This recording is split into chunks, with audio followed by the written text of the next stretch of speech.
गुरुर्ब्रह्मा गुरुर्विष्णु गुरुर्देवो महेश्वरः गुरुर्साक्षात् परब्रह्म तस्मै श्री गुरुवे नमः। आज क्या है? गुरु पूर्णिमा। पूर्णिमा तो हर महीने आती है, तो नहीं कि आज बहुत दिनों बाद पूर्णिमा आई हुई है। पूर्णिमा हर महीने आती, तो आज ऐसा विशेष क्या है? मन में विचार आया कि नहीं? पूर्णिमा तो हर महीने ही आती है, इस पूर्णिमा को ऐसा विशेष क्या है कि जो सर्वत्र उत्सव मनाए जा रहे हैं? पूर्णिमा हर महीने होती है, परंतु गुरु पूर्णिमा वर्ष में एक बार होता है, एक ही दिन होता है। हर महीने गुरु पूर्णिमा रहता है, वर्ष में एक दिन ही गुरु पूर्णिमा होती है। और इस दिन का महत्व इसलिए भी है कि इस दिन चंद्रमा अपनी 64 कलाओं से परिपूर्ण होकर हमें अपनी संपूर्ण शीतलता प्रदान करता है।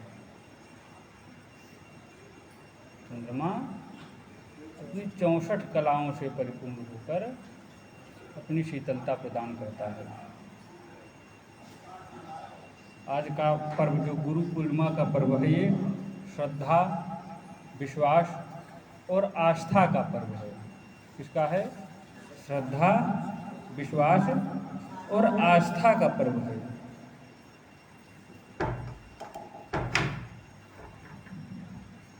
गुरु पूर्णिमा का दिन एक ऐसा दिन होता है जब हम स्वयं गुरु के प्रति अपनी कृतज्ञता प्रकट करते हैं।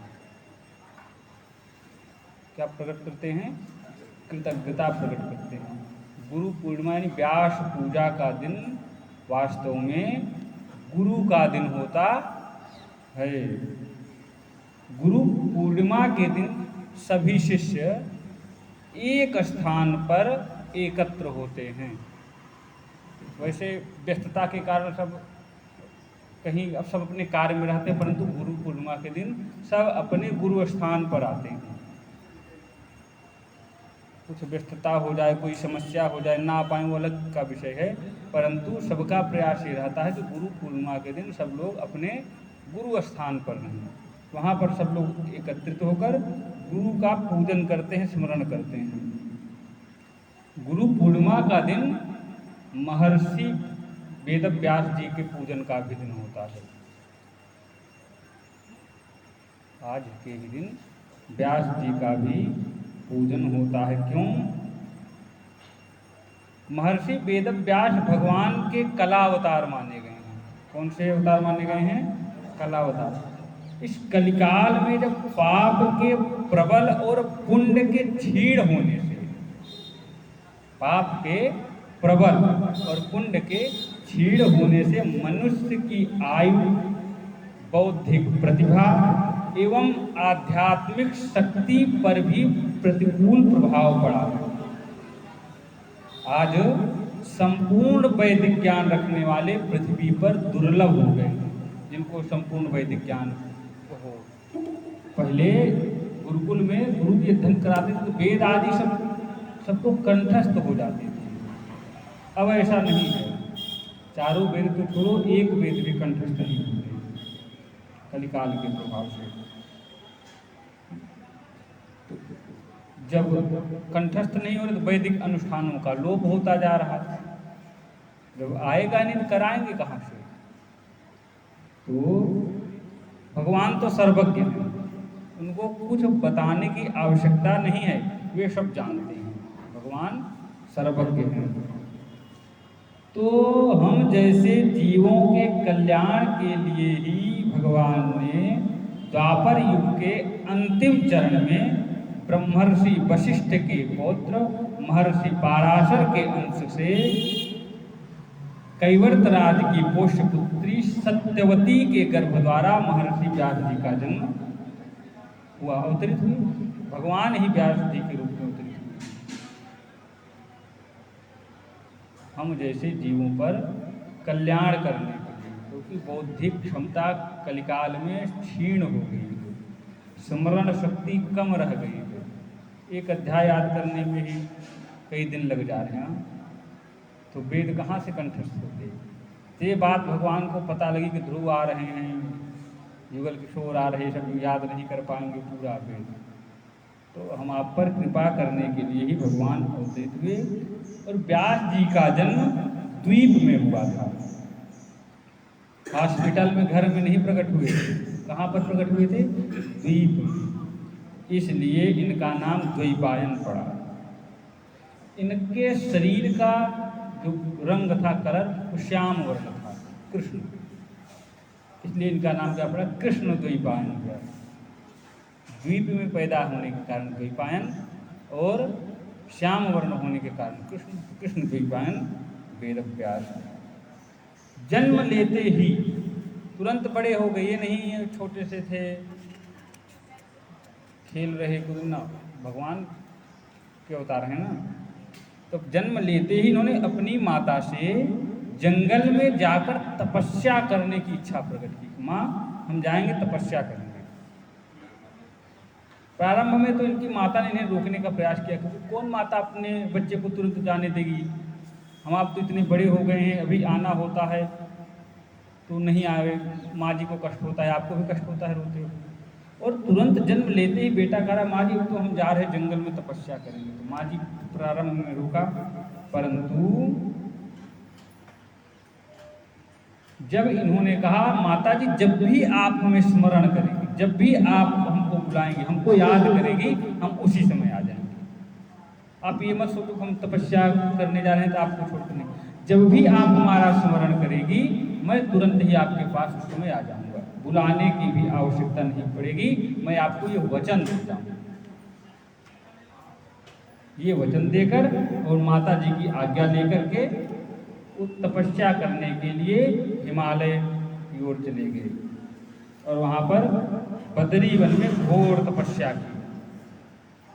बदरी वन में तपस्या करने के कारण ही इनका एक नाम बादरायण पड़ा। इनको बादरायण भी बोलते हैं। कुटिया का नाम तो पता ही है, क्या है? वेदव्यास की दिव्य शक्ति से संपन्न महाविद्वान थे। कलयुगी लोगों को उन्होंने समझाई, आलसी, अल्पायु, मंदगति और पापरती देखकर इन्होंने वेद का विभाजन किया, वेदों को विभक्त किया, विभाजन किया। मनुष्यों की जो धारणा शक्ति है, मनुष्यों की धारणा शक्ति को निर्बल, कमजोर होते देखकर व्यास जी ने वेद को ऋग्वेद, यजुर्वेद, सामवेद और अथर्ववेद इन 4 भागों में विभक्त कर दिया और एक वैदिक संहिता अपने 4 प्रमुख शिष्यों को पढ़ाई। वेद का विभाजन किया, उसके बाद जो प्रमुख संहिताएं थी तो अपने 4 प्रमुख शिष्यों को पढ़ाई। जो उनके शिष्य पैल थे उनको उन्होंने ऋग्वेद पढ़ाया,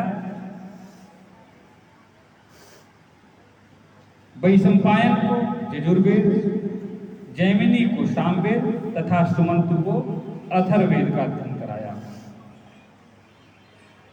व्यास का अर्थ होता है विस्तार। इसे उन्होंने वेदों का क्या किया? विस्तार किया, विभाजन किया। नारद जी ने चतुश्लोकी भागवत सुनाई, उसका विस्तार करके 18,000 श्लोक कर दिए। इन्होंने क्या किया? विस्तार। विस्तार जो करता है उसको क्या बोलते हैं? व्यास। वेदों का विस्तार करने के कारण, वेदों के विस्तार का माध्यम होने के कारण ही इनका नाम वेदव्यास पड़ा। वेदव्यास बोलते हैं ना। इन्होंने वेद का क्या किया? विस्तार किया। इनका नाम क्या हो गया? वेदव्यास।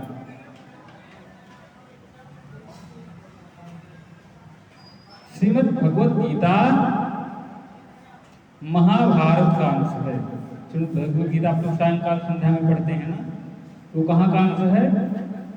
महाभारत का। महाभारत में ही तो भगवान श्री कृष्ण ने अर्जुन को गीता सुनाया है।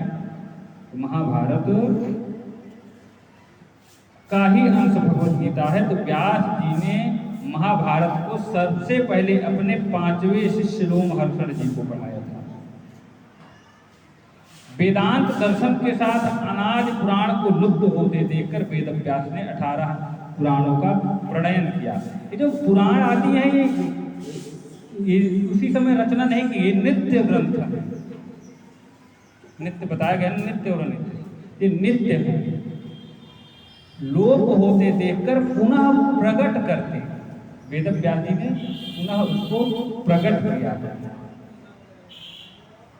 उपनिषदों का सार तत्व समझाने के लिए वेद व्यास जी ने ब्रह्मसूत्र का निर्माण किया कि उपनिषदों का सार क्या है, तत्व क्या है, लोग समझ सकें। जिस दिन व्यास जी का प्राकट्य हुआ था,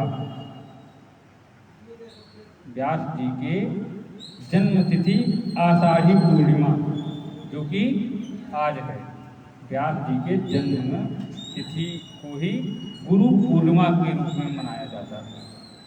गुरु पूर्णिमा का महापर्व बन गया व्यास जी का जन्मदिन ही। गुरु शिष्य की परंपरा को सुदृढ़ बनाने के लिए, मजबूत बनाने के उद्देश्य से व्यास पूर्णिमा को गुरु पूर्णिमा के रूप में मनाया जाता है। संपूर्ण विश्व को श्रीमद् भगवत गीता जैसा आध्यात्मिक रत्न वेद व्यास जी की कृपा से प्राप्त हुआ।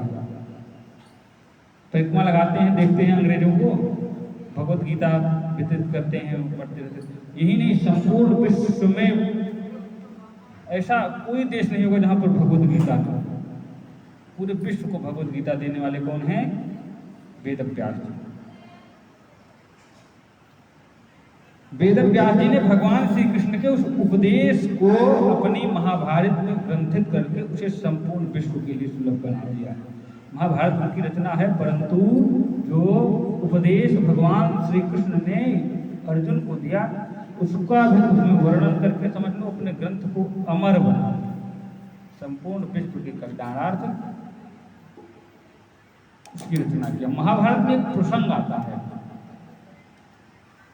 कि जैसा बोलते हैं ना, जो जैसा खाता है अन्न वैसा रहता है मन। भीष्म पितामह सरसैया पर लेटे हुए युद्ध में, भीष्म पितामह सरसैया पर लेटे, महाभारत देखते हो ना, बाणों की सेज पर लेटे हुए, एक एक अंग बाण से विधा हुआ है।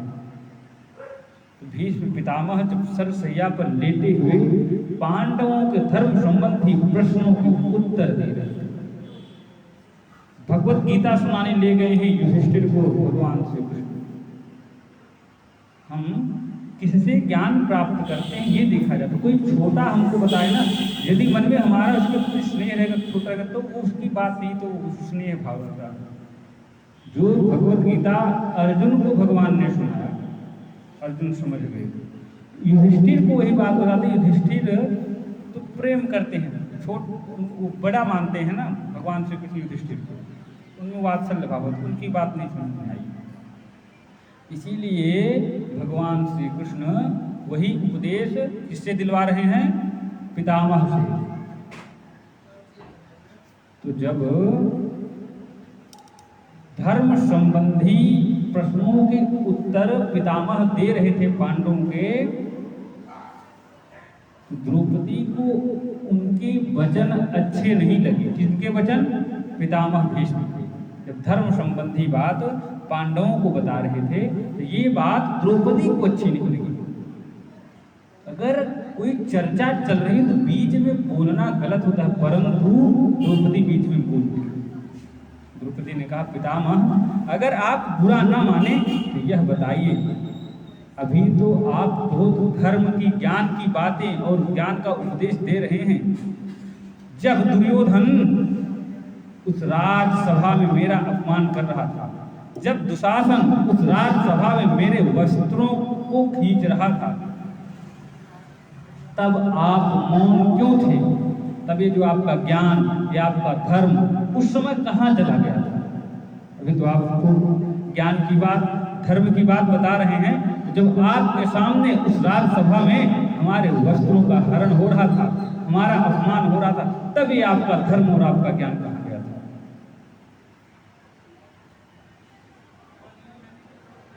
द्रौपदी की बात को सुनकर पितामह तनिक देर मौन रहे। कुछ क्षण चुप रहने के पश्चात बोले, बेटी मैं एक प्राणी हूं, मैं एक जीव हूं।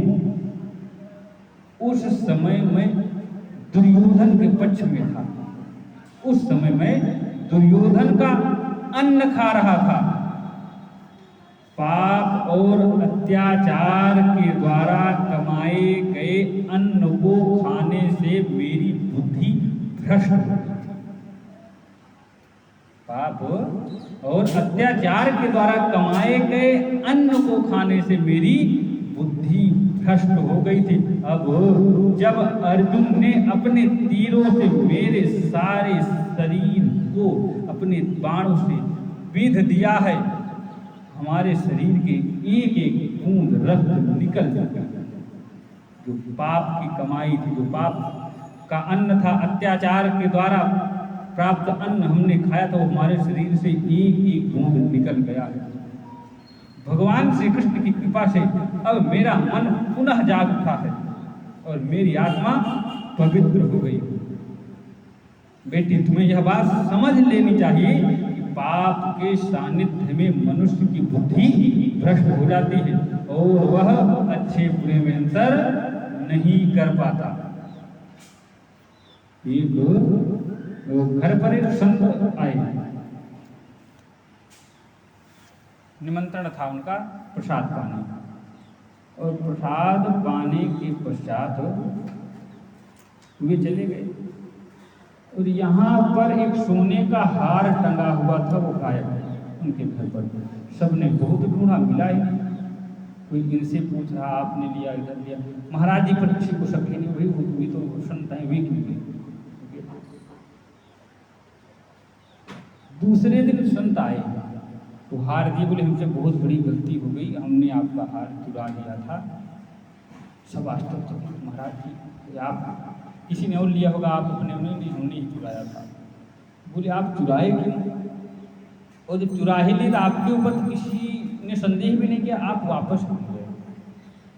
बोले बच्चा कल हम निमंत्रण खाने गए थे एक वेश्या के, और वो कुधान था, कहाँ से आता है, किस प्रकार का कमाया गया, उस अन्न को खाने के कारण हमारे मन में विकृति आ गई थी और हम अच्छे बुरे में भेद नहीं कर पाए।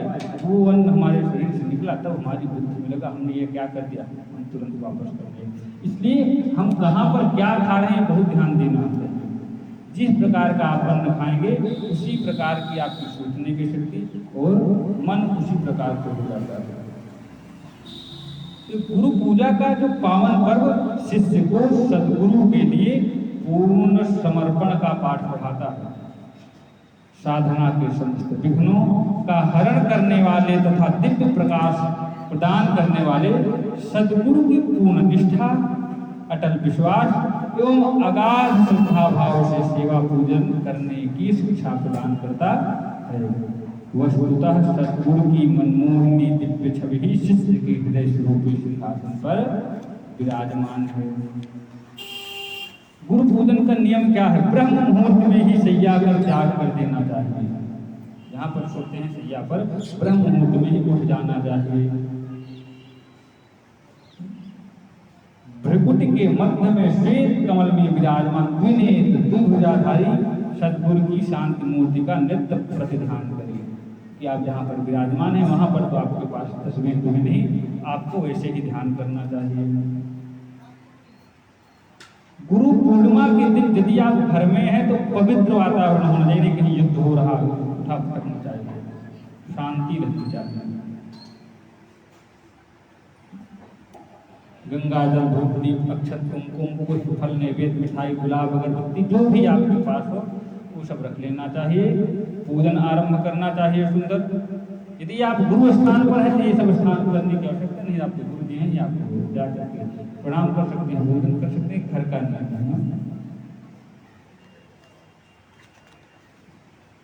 पूजन आदि करना चाहिए।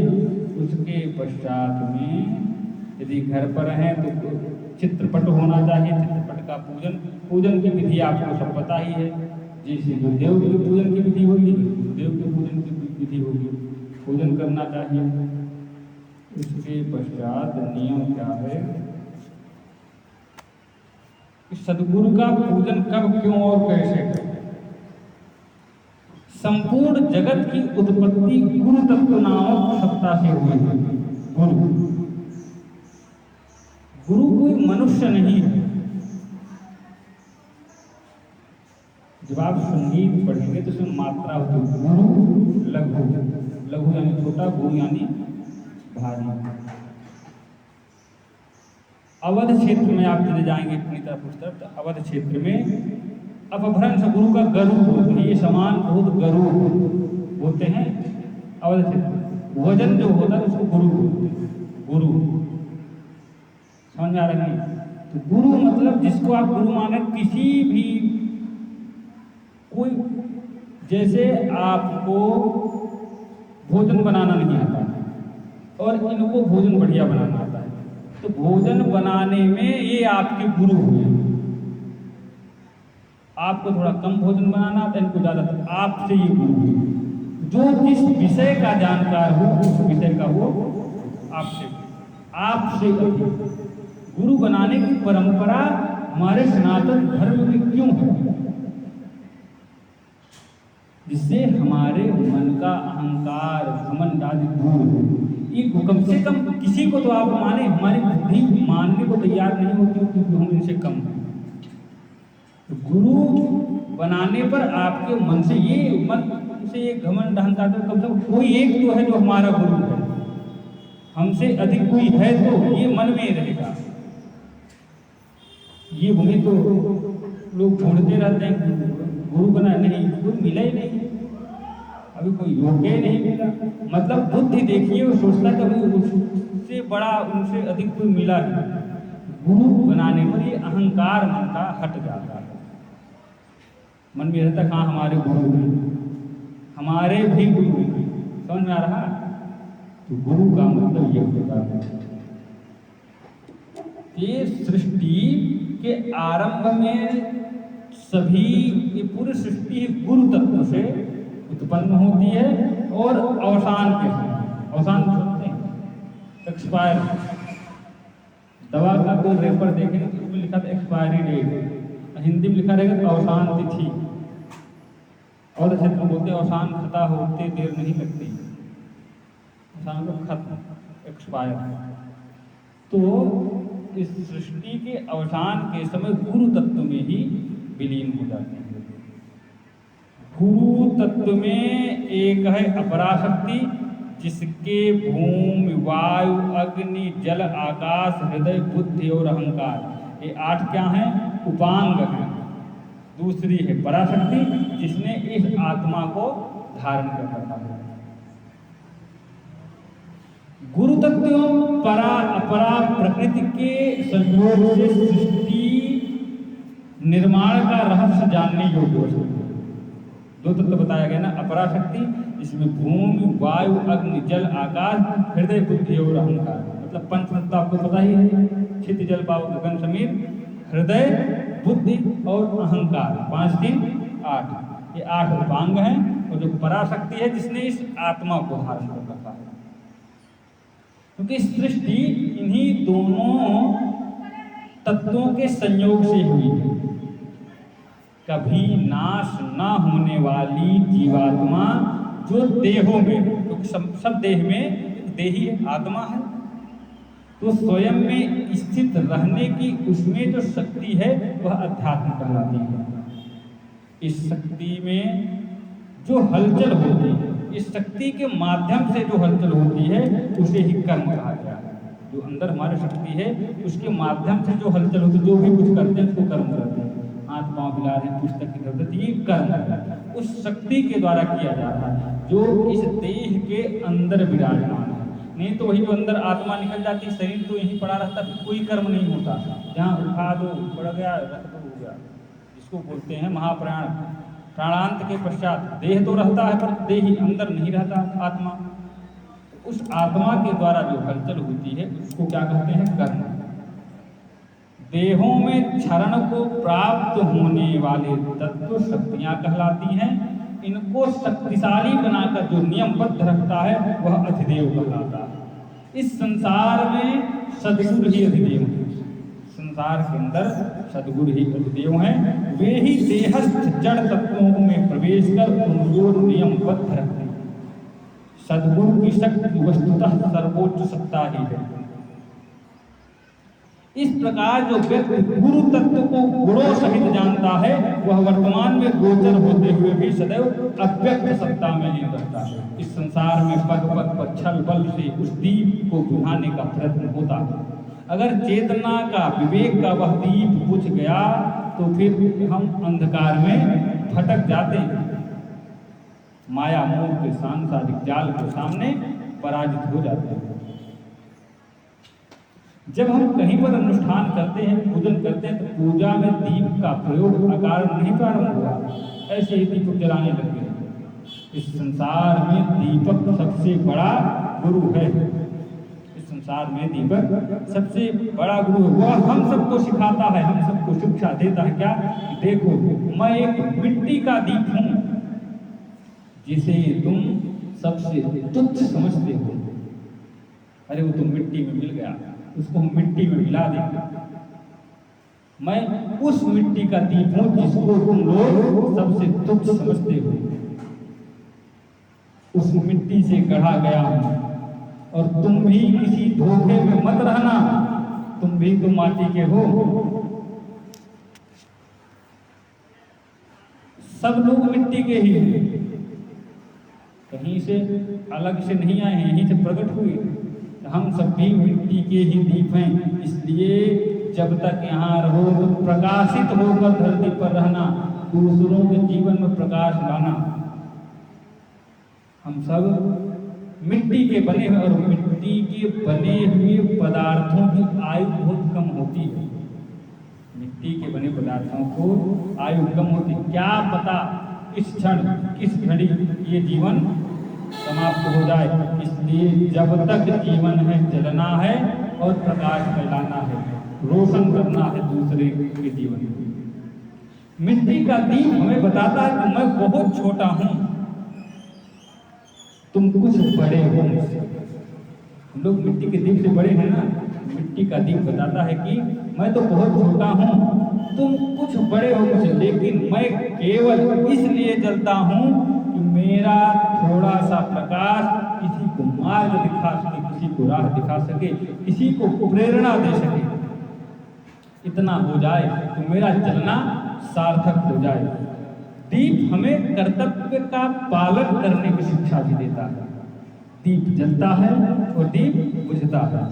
अपनी लघुता के पश्चात भी दीपक प्रज्वलित करने का प्रयत्न करता है। हम सबको उस दीप से अविरल संघर्ष की प्रेरणा मिलती है, इसलिए उस दीप को भी गुरु कहा जाता है। गुरु सदैव गायत्री रूप है। आप लोग करते हैं संध्या में। भारतीय संस्कृति के अनुसार गुरु तत्व को व्यक्ति रूप में भी पाया जा सकता है और शक्ति रूप में भी। गुरु को व्यक्ति रूप में भी पाया जाता है और शक्ति के रूप में भी। दोनों ही स्थिति में उसे गायत्री रूप में अवश्य प्रतिष्ठित होना चाहिए। ऐसा आचार्य शंकराचार्य का मत है। गायत्री का अर्थ है गय, प्राण, त्रि, त्रायते, ऋण, उद्धार करने वाली शक्ति। जब प्राण तत्व ईश्वरीय अनुशासन में बंधकर व्यक्त होता है तो सृष्टि के अनेक भाग बनते हैं। सृष्टि के उद्भव का, उसे प्रकट करने का वह कार्य ईश्वर का है। सही दिशा की प्रेरणा का प्राथमिक प्रभाव वाणी से ही प्रकट होता है। गुरु उस अमृत वाणी को प्रकट करता है और शिष्य उसे ग्रहण करता है।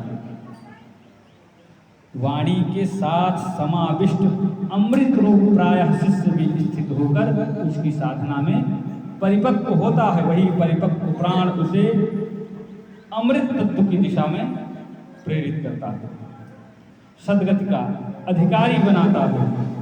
गायत्री महामंत्र में भी यही 4 चरण हैं। भूर्भुवः स्वः।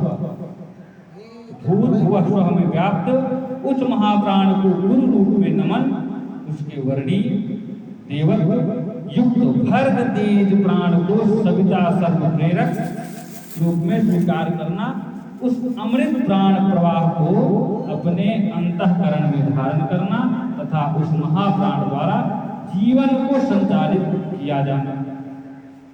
आदि शंकराचार्य दृष्टा थे, सब कुछ देख सकते थे, शिव रूप में थे। उन्होंने गुरु तत्व को इस युग में जिस रूप में फलित होने का संकेत दिया है, उसे अपनाकर हम सब आत्मिक सद्गति के अधिकारी बन सकते हैं।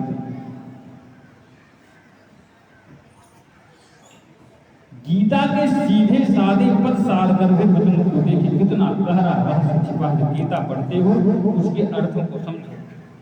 इस दर्शन को अगर इस प्रकार समझा जाए तो ही सर्वम खल्विदं ब्रह्म, इसके अतिरिक्त और है भी क्या, पर इसे प्रकट करना होगा। जब सत्य प्रकट होगा तब झूठ स्वयं ही चला जाएगा।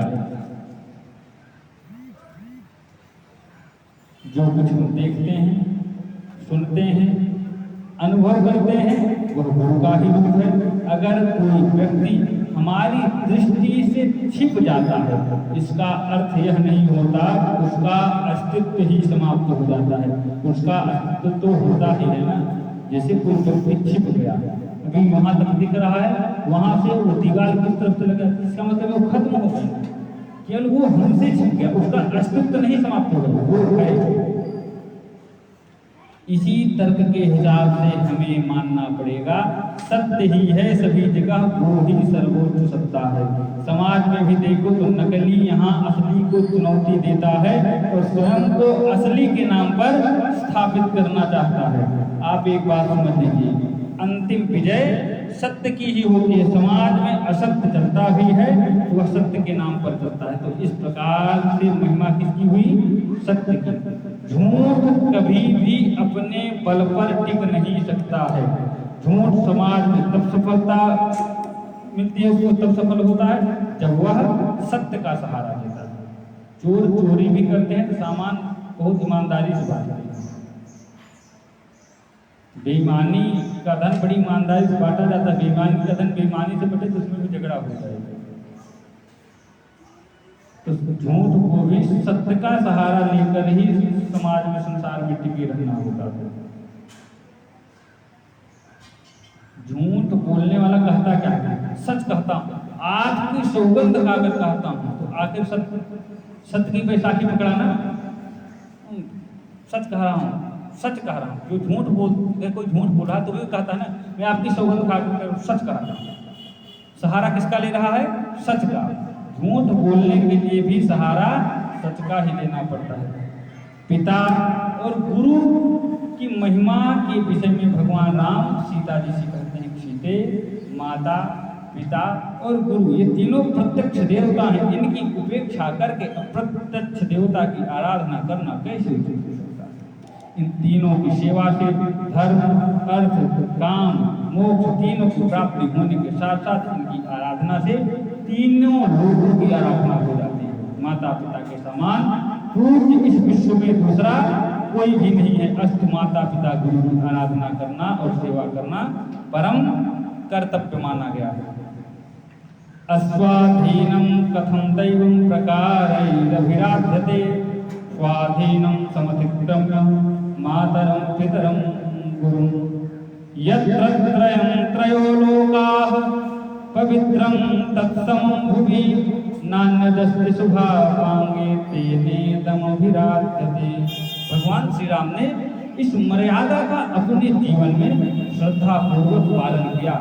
माता पिता की आज्ञा को प्रसन्नता पूर्वक स्वीकार करते हुए श्री राम ने 14 वर्ष के लिए वनवास हेतु प्रस्थान किया। माता पिता की आज्ञा का पालन करने के इस अनुपम उदाहरण के कारण ही श्री राम की घर घर में पूजा होती है और उनको मर्यादा पुरुषोत्तम भगवान श्री राम कहा जाता है। उन्होंने माता पिता एवं गुरु को प्रत्यक्ष देवता मानकर सदैव उनको सम्मानित किया। माता पिता की तरह गुरु को भी प्रत्यक्ष देव कहा गया है। शास्त्रों में कहा गया है, गुरुर ब्रह्मा गुरुर्विष्णु गुरुर्देवो महेश्वरः गुरुः साक्षात् तस्मै श्री गुरुवे नमः। आज के समय में इनकी दशा पर विचार करना आवश्यक प्रतीत हो रहा है। आज इन तीनों की स्थिति समाज में दयनीय होती जा रही है। संयुक्त परिवार की प्रथा लुप्त होती जा रही है, परिवार उड़ता जा रहा है। आज माता पिता को परिवार में भार समझा जाता है। नई पीढ़ी पुराने संस्कारों से निरंतर दूर होती जा रही है। वृद्ध माता पिता की सेवा, सम्मान, सहानुभूति और प्रेम के शब्द दुर्लभ होते जा रहे हैं। जो माता पिता 4 पुत्रों पुत्रियों को पालन पोषण शिक्षा विवाह आदि जीवन भर का धन लगा देते हैं, उन्हीं माता पिता की देखभाल अनेक पुत्र भी मिलकर नहीं करते हैं। यही कारण है असहाय माता पिता वृद्धाश्रमों में शरण पाने के लिए विवश हैं। जब तक इस देश में इस पृथ्वी पर एक भी वृद्धाश्रम है, हम सब जैसे लोगों के लिए बहुत दुख की बात है। ऐसी दशा आनी ही नहीं चाहिए कि वृद्धाश्रम हो। किसी भी माता पिता को वृद्धाश्रम में जाने की आवश्यकता पड़े, ऐसा स्थिति होनी ही नहीं चाहिए। जिस प्रकार परिवार में माता पिता की स्थिति उपेक्षित बनती जा रही है, ठीक उसी प्रकार गुरुजनों की स्थिति में भी गिरावट देखी जा रही है। गुरु ब्रह्मा गुरु विष्णु गुरुदेव महेश्वर की भावना आज केवल कहने तक ही सीमित है, बस मंत्र में बोल लिया जाए। व्यवहार में गुरु अब केवल एक वेतन भोगी शिक्षक के रूप में देखा जा सकता है। वो टीचर है, उनको वेतन मिलता है, वो पढ़ाते हैं। यह कितना निंदनीय है कि जिन गुरुजनों को हमारे धार्मिक ग्रंथों में अनेक स्थानों पर प्रत्यक्ष देव की संज्ञा से विभूषित किया गया है, उनकी दशा आज चिंता का विषय बन गई है। मातृदेवो भव, पितृदेवो भव, आचार्य देवो भव, श्रुति के इन वचनों की भावना समाज में पुनः स्थापित करने के लिए हमें अब सोचना होगा और इस दिशा में सार्थक प्रयास भी करने होंगे। इन प्रत्यक्ष देवों के प्रति आदर एवं सेवा की भावना के संस्कार बालकों में बचपन से ही डालने आवश्यक है। माता पिता और गुरु शिष्य या पुत्र से कभी स्पर्धा अथवा जलन नहीं रखते। प्रत्येक गुरु अपने शिष्य की उन्नति चाहता है। इसी प्रकार माता पिता भी पुत्र को उन्नति के शिखर पर देखना चाहते हैं। लोग कहते हैं कि गुरु पारस मणि है, मगर मैं कहता हूँ सतगुरु मील का पत्थर है। गुरु उस मील के पत्थर की तरह जो हमें हमारी मंजिल की दूरी बताता है, जो कहता है इतना चल चुके हो और अभी इतना चलना शेष है। सड़क पर पत्थर देखो, मील का पत्थर, वो एक स्थान पर रहता है, परंतु आपको बताता है जिस स्थान से इस स्थान से आप यहाँ इतने किलोमीटर आगे और यहाँ जाना भी आपको इतने किलोमीटर आगे जाना है। गुरु हमें केवल मार्ग दिखा सकता है, चलना तो हमें ही होगा। कहते हैं न घोड़े को नदी तक तो ले जा सकते हो, पानी भी दिखा सकते हो, मगर पिला नहीं सकते। किसी भी जीव को नदी पर ले जाओ, तालाब के पास दिखा दो वो जल है, वो पिए ही न। तो किसी भी शिष्य को गुरु अध्ययन कराने के लिए बता सकते, उसको राह दिखा सकता, ऐसा करिए, परंतु करना उस शिष्य को ही होगा। तो सतगुरु हमें नदी तक ले आया, पानी भी दिखा रहा है, और पीना तो हमें ही पड़ेगा। सही अर्थों में गुरु ही वह है जिसे परमात्मा का ज्ञान है, जिसने परमात्मा को अनुभव किया है, जिसने परमात्मा को जाना है।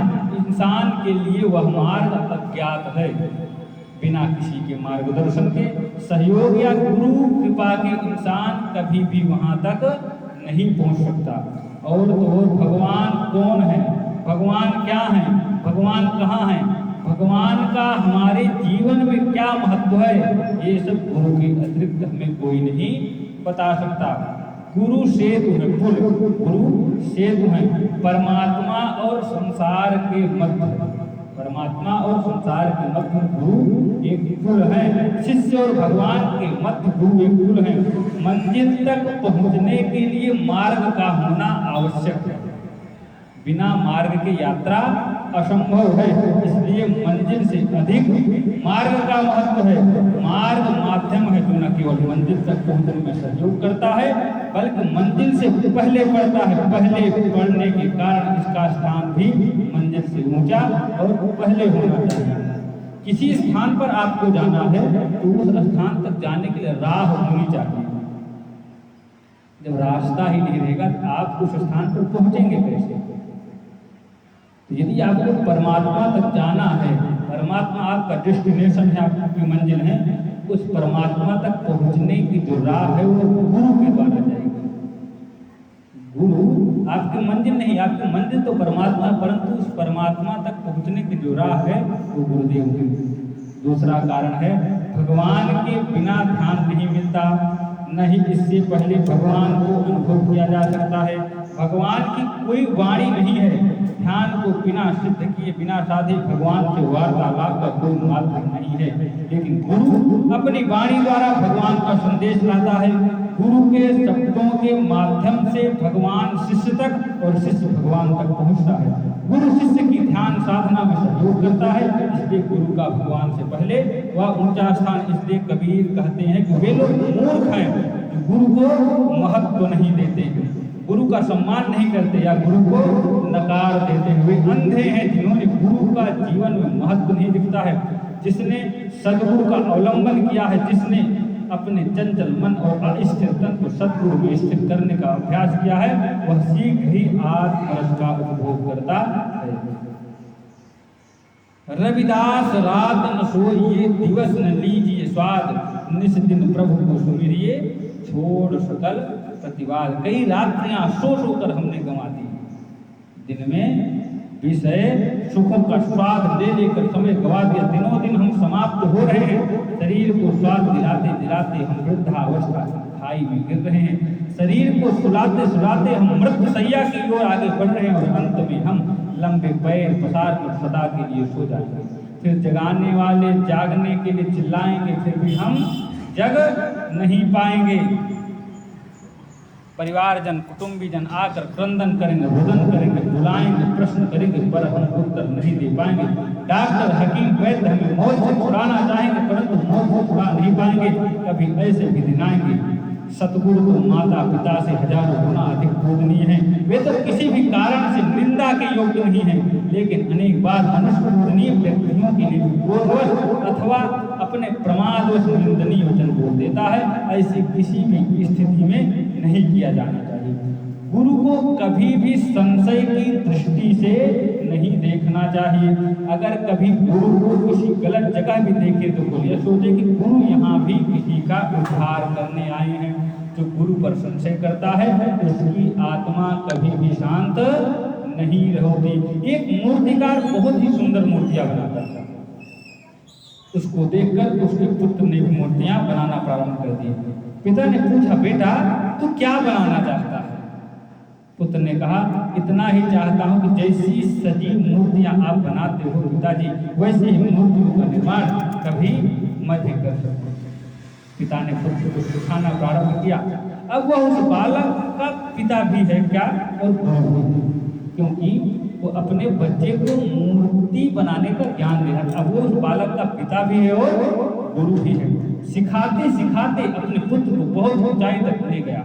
एक दिन ऐसा हुआ कि पिता की बनाई मूर्ति 10 रुपए में बिकी और पुत्र के द्वारा बनाई गई मूर्ति 100 रुपए में।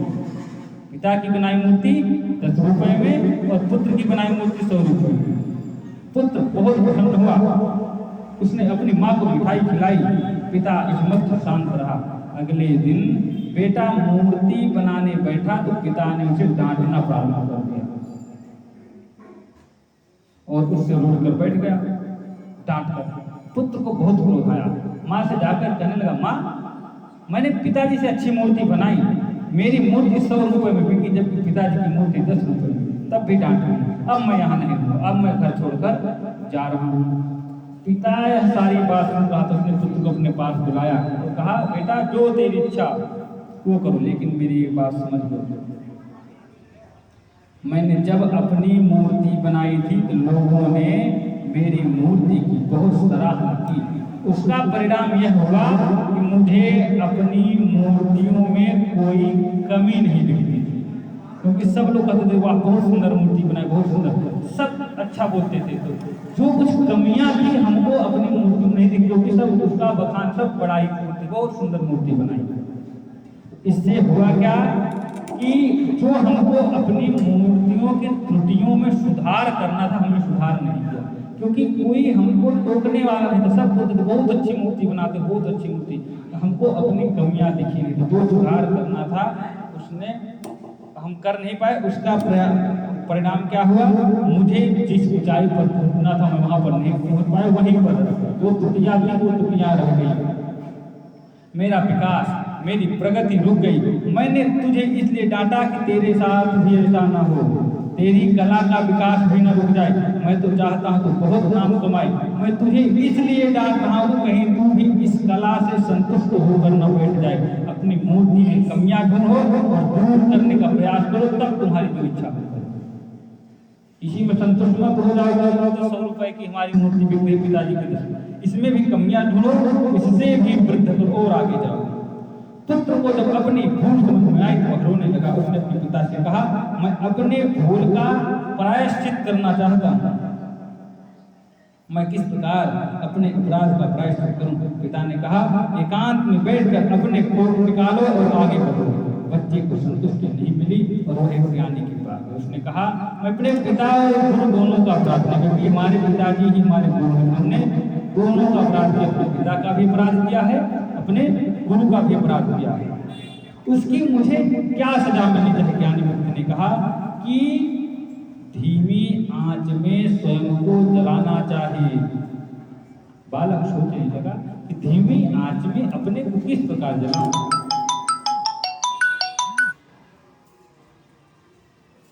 वह अपने को जलाने लगा तो गुरु ने पीछे से आकर उसका हाथ पकड़ लिया और कहा कि इस आग में नहीं, भीतर वाली आग में जलो। अपना दोष मानो और अपनी कमियों को दूर करने का प्रयास करो, स्वयं को बदलने में लग जाओ।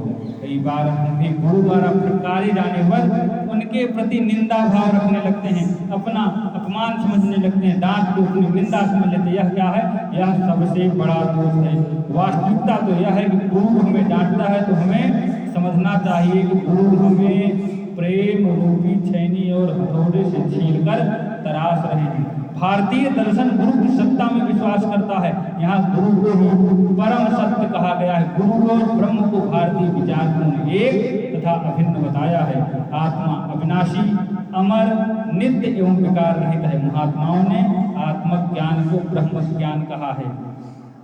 गुरु को जानने वाले शिष्य स्वयं ब्रह्म हो जाता है। सद्गुरु की कृपा से ही ब्रह्म का साक्षात्कार होता है। आत्मा ही जगत का निमित्त और उपादान कारण है। इस संसार में जो भी कुछ है वह आत्मा है। आत्मा अदृष्टार्थ है, जिसका संबंध धर्म, अधर्म, पाप, पुण्य इत्यादि से है। गुरु कृपा वह अलौकिक शक्ति है जिसे आंख से नहीं देख सकते, केवल हम अनुभव कर सकते हैं।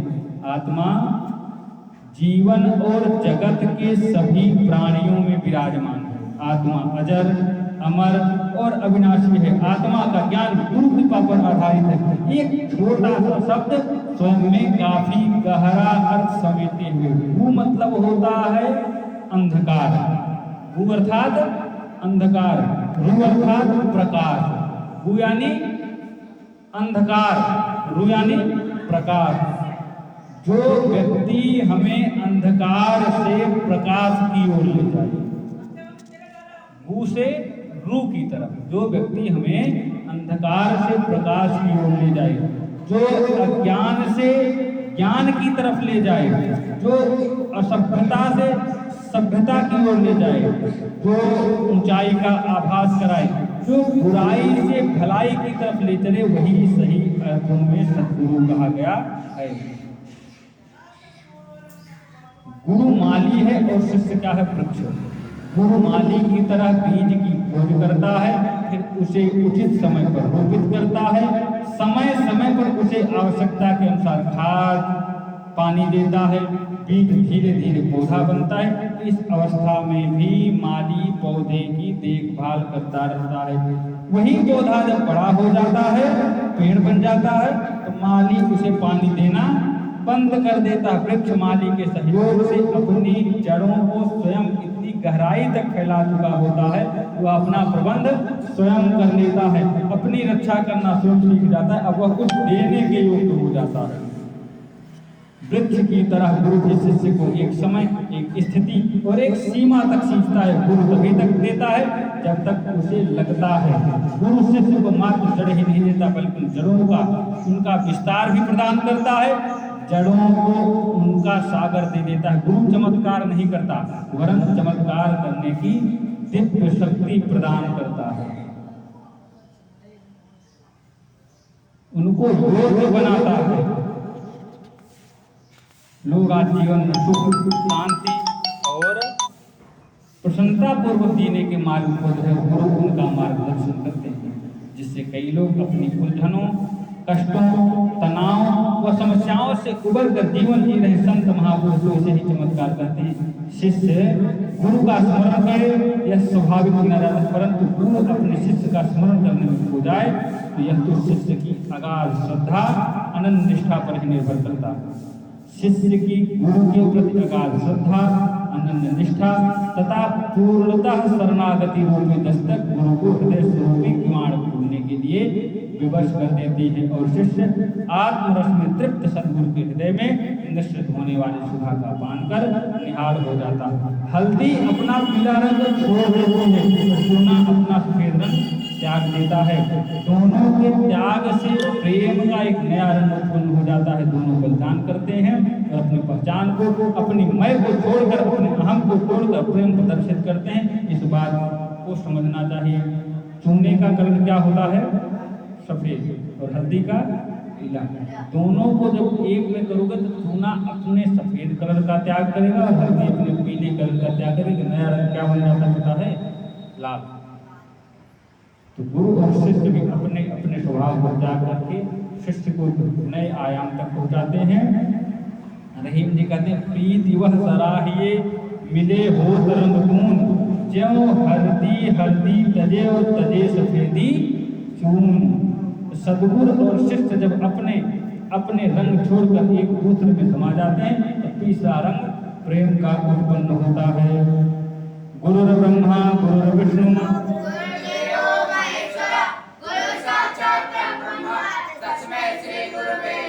तस्मै श्री गुरु